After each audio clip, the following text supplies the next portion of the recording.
This is Sarah Ross. For 3 years, she's been living at the Beehive, a collective house in East Vancouver. Sarah and her housemates share chores and a commitment to living green. But most importantly to Sarah, they share food.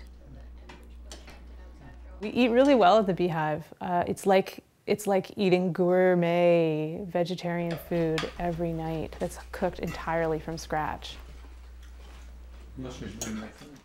And we just have feasts like every night. Gourmet dinners are a perk, but living together also saves money. Sarah's rent is around $500 per month. It includes our rent, it includes phone and internet, and all of our bills, and it includes food. So it's really, really, really, really, really cheap. Beehive members cut costs and save energy. They make their own laundry detergent. Hang it on a rack for a day or two just to get most of the moisture out, and then we can just bring... They air dry even on wet days. And they reuse their bath water. They cut food costs by bulk buying, salvaging food from dumpsters, and by growing their own food in the front yard, the backyard. They're like onions. And then the lemon balm is growing lots in this section.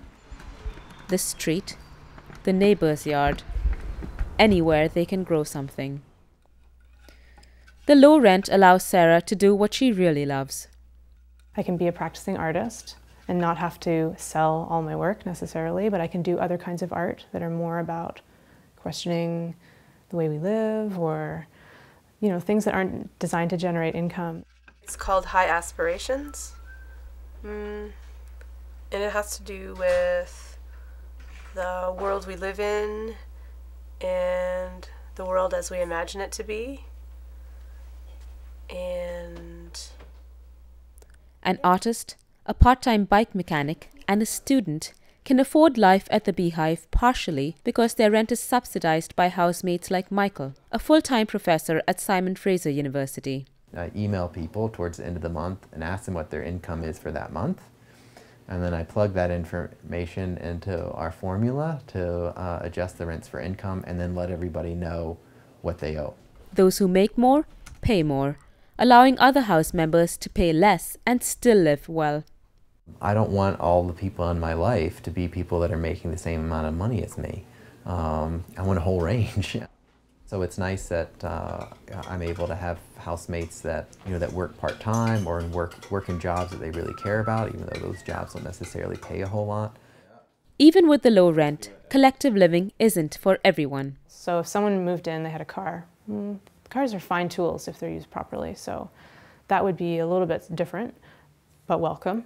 But you know, if they were going out every day and getting like a styrofoam cup coffee from Starbucks and putting it in our garbage, like that would be really different. You have to be eco-friendly to live at the Beehive. They wash and reuse plastic bags and put garbage out only twice a year.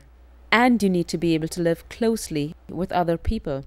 What I used to do when I was a kid was, when I was feeling like grumpy and like I didn't want to talk to anyone, I would put a napkin on my head when I came to dinner with my family. And they would know, okay, don't talk to Sarah, she's got a napkin on her head. But what I've found actually, it's so beautiful. I come to the table, even if I'm super grumpy, I sit down, my head's like, grrr, everything's lousy and my head is spinning. We have a moment of silence, and then the chatter and conversation begins. And I can ask people, so what happened in your day today? And all of a sudden, people are telling me stories, and it's not about me anymore. With great friends, great food, and low rent, Sarah is convinced that the right way to live is collectively. the thought of living not collectively is horrible for me.